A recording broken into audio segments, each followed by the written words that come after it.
All right, we're continuing down that app road.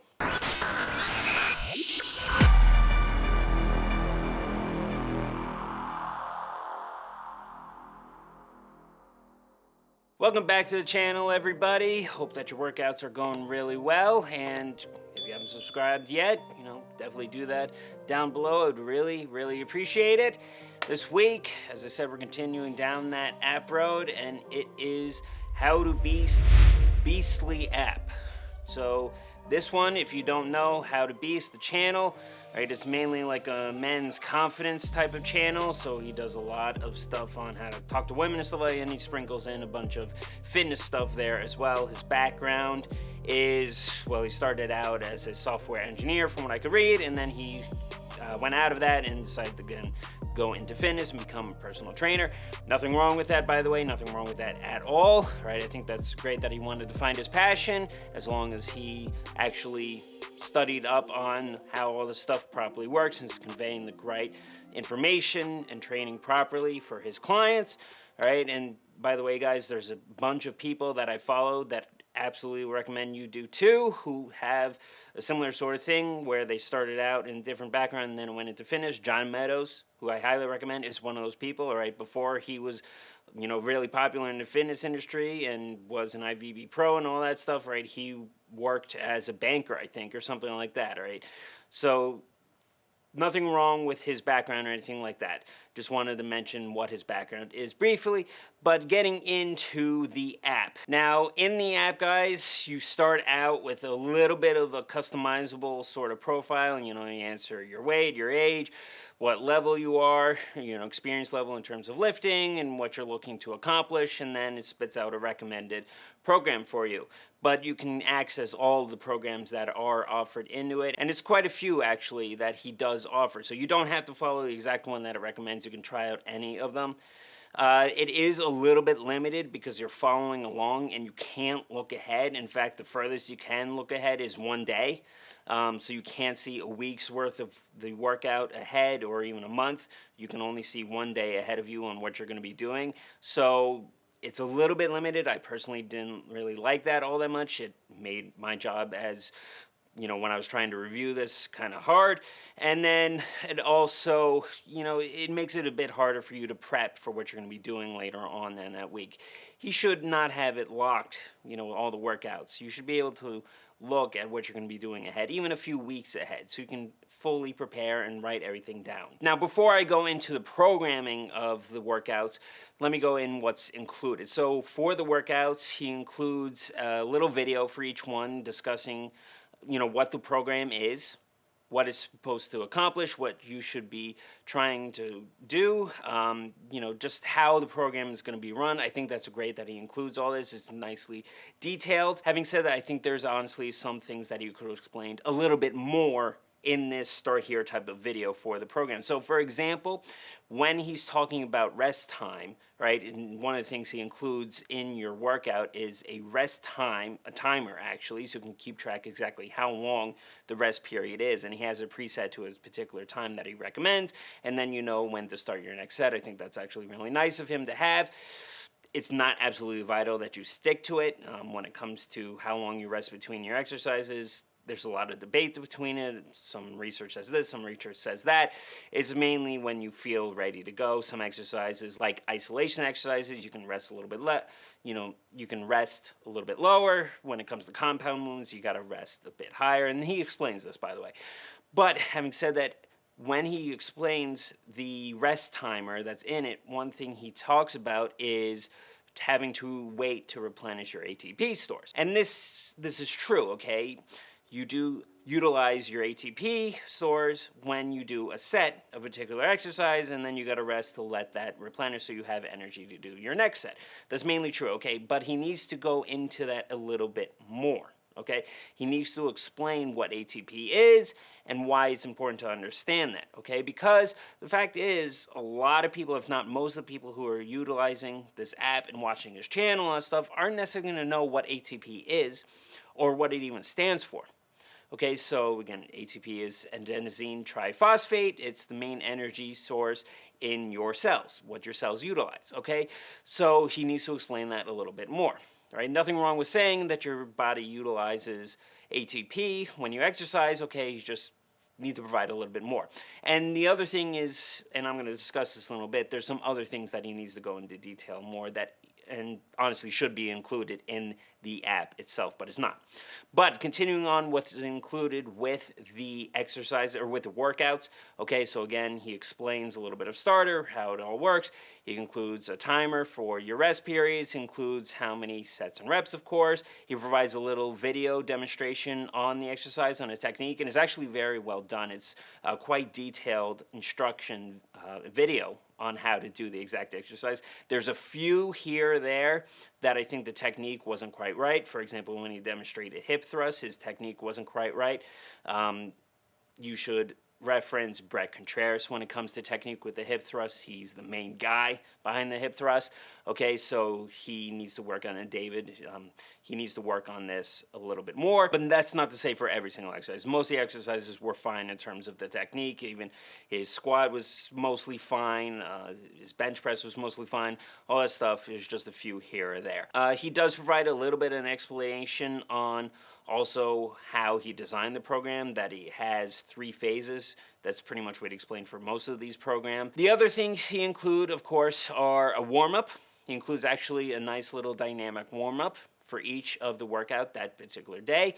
He should have included a general warm-up with that as well, so going onto a treadmill and doing a light jog for 5 to 10 minutes, or going onto a bike for 5 to 10 minutes, something like that. All right, that's what you should start your warm-up with, and then go into the dynamic type stuff.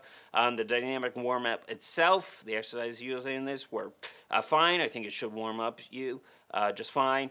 I'm a huge fan of Joe DeFranco's Agile 8 when it comes to a warm-up, so I definitely recommend checking that out, and I'll link it down below if you want to. But the warm-up that David here includes, I think will be just fine. Okay, and then as you're following the workout along, he provides pretty much every explanation that you would need to know. So if it's a superset, he explains fully what that is, explains how many warm-up sets you should be doing, all the main things that should be included, that type of stuff to follow along with the workouts he includes. So that's done very well. Then also what's included with the app is a diet tracker. He does not provide a diet plan. It's just a place to put in your diet, specifically what you ate that day, so you can keep track of your calories, your macros, all that sort of stuff. This is a nice feature that he includes with it. He does include also recipes in that section, so you can follow along with those. The recipes are, for the most part, I think are fine. There's nothing wrong with them or anything like that. Even some recipes, honestly, that I would probably utilize or recommend to other people. Having said that, be very careful and pay attention to it, because he gives you different options when it comes to the recipes. For example, a vegetarian option and then a non-dairy option. And when I clicked on the non-dairy one, there were some recipes that it showed that had dairy in it. So, for example, if you went into a non-dairy one he showed was for French toast, and it called for 1/3 cup of milk in it. Or chocolate chip pancakes that required a cup of milk in it. Or a breakfast sandwich that required a slice of American cheese in it. Okay, so obviously it's not exactly non-dairy. He needs to fix that, right? And so just pay attention and be very careful when you do look at those recipes and which options that you choose. Also, another thing to keep in mind here is that David, all right, he is not a registered dietitian. He does not have a degree in nutrition or exercise science, at least not that I could tell, or something related to that. Okay, so this means that while he can give out some basic information when it comes to diet or nutrition, all right, that's all it can really be. Basic stuff, okay? Because anything beyond that is going to be way out of his scope of practice, all right? If you want to get good, solid diet advice, I highly recommend Renaissance Periodization. They have an app, all right, for the diet app from them. That's a great one to do, okay? That's because it's made mainly from the folks like Dr. Mike Israetel, Dr. Nadowski, those people who are actually have degrees in this stuff, who are actual experts when it comes to nutrition and dieting. Again, like I said, there's nothing wrong with the recipes that he put in this app, and like I said, he doesn't include specific diet plans in it. Just be aware of him not having an actual background in this stuff. There's other people that you should be going to for this type of advice. Third thing he includes is an analytical type of tracker, so you can keep track of your progress in terms of how far in the workout you've gone, how much of your body weight has increased or decreased depending on what your goals are, how much muscle you, in theory, according to the app, would have put on.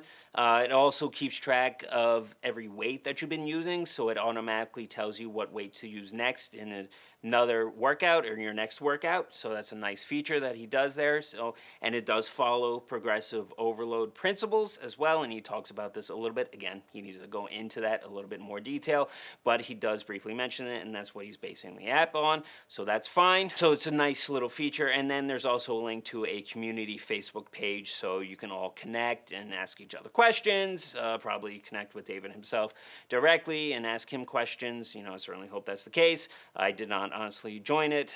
That's not what I'm doing here for the reviews for the app. But hopefully he does do things like live Q&As and stuff like that. So that's mainly what the app provides. It's a decent amount of stuff that he includes, amount of content, all right? But having said that, what he's missing, I think, is a lot of that exercise principles and the science that a lot of you should be utilizing, or not utilizing, but actually knowing and learning about. Okay, again, I go back, when I reviewed the CBUM app, he missed a lot of this stuff too. Okay, I go back to Joe Bennett's Hypertrophy Coach app. That's essentially the gold standard when it comes to fitness apps, okay, because of how much content and explanation he includes in it. You're not left with many questions after that in terms of how all this stuff kind of works and what the exercise science is, okay? So David needs to include this in his app. Now, he does include a little bit of this on his website, like in a blog post he has, okay? Not a ton of detail, but he still does go into a decent one, like he might have his top tips for how to bulk up properly, and he might talk about some of those exercise principles in those blog posts. He hasn't really updated it because those blog posts are from a couple years ago. In terms of his YouTube channel, he does have some videos in the past utilizing some of this information or talking about some of this information, but he should, again, in more detail. So again, you're kind of left going somewhere else for the information that you should be learning. So then again, that leaves like Renaissance Periodization's YouTube channel. That's a great place. Dr. Mike Israetel, all the information. Watch all those videos. You'll know all that stuff. Joe Bennett himself, again, he has a YouTube channel, his Instagram page. He talks about all this stuff. So go there for utilizing. All right, it's not the biggest deal in the world. There's other places, like I said, those people that you can learn all this stuff from, but it should have been included in the app because it's very important, in my opinion, for you to know all this stuff, how it actually all works. Like I said, like in those Start Here videos for the programs itself, he does talk briefly about some of the stuff, like the mentioning of ATP and needing to replenish it by resting between sets. In some of his blog posts, he talks about glycogen, but he doesn't really go into detail what it is. You know, so he should do that. He also mentions glycolysis in some other blog posts, okay?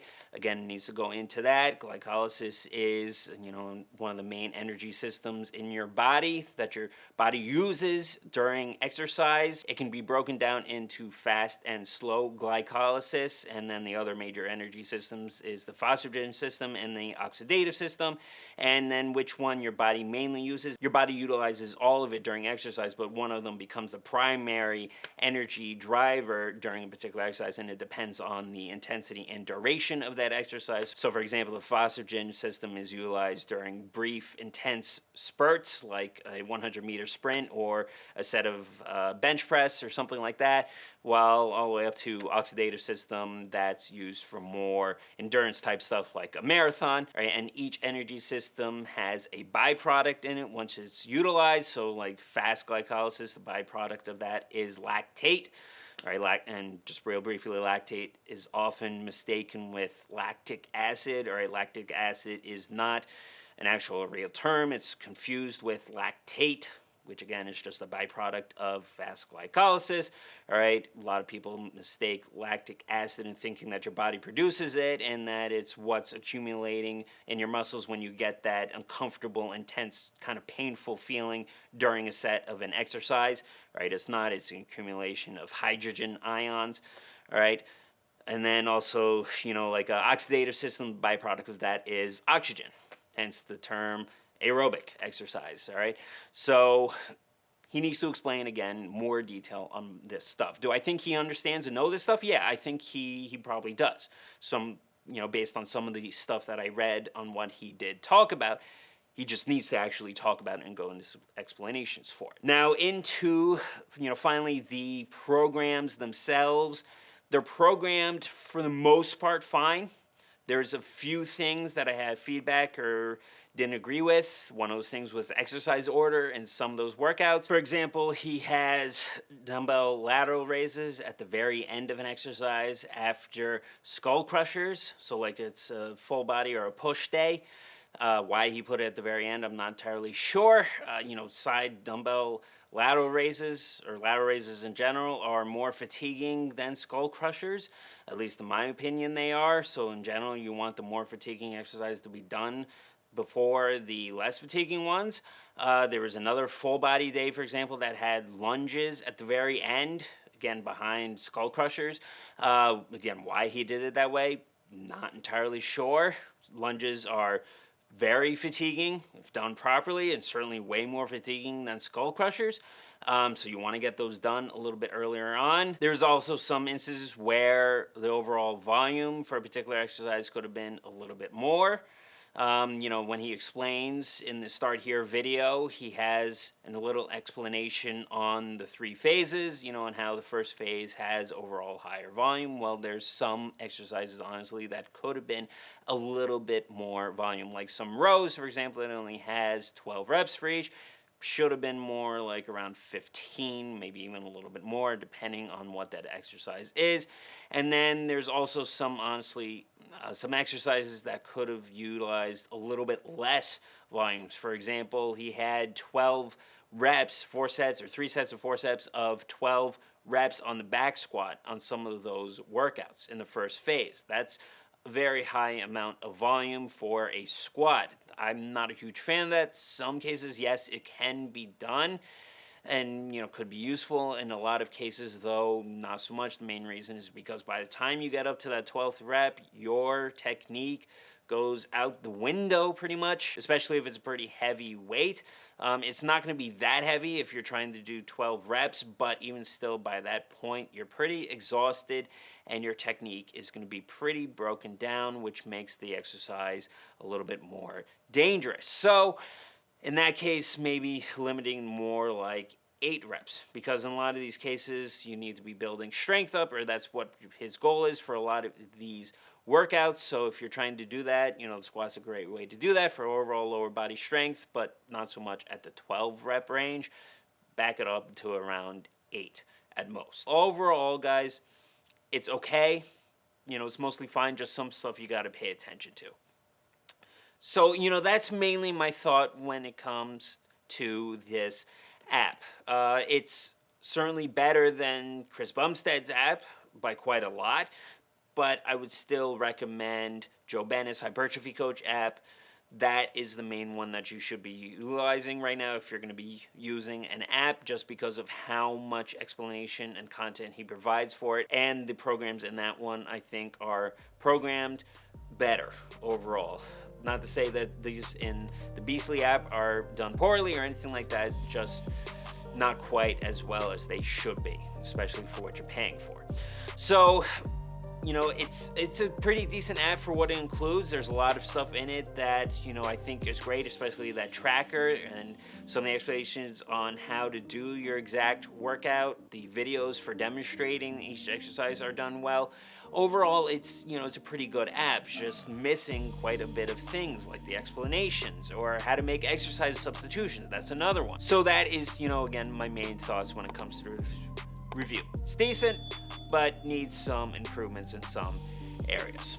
All right, guys, so I hope you enjoyed that review here. If there's another app that you want me to do, just comment down below. We'll certainly get to it. More reviews certainly coming your way, and I will see you guys next week.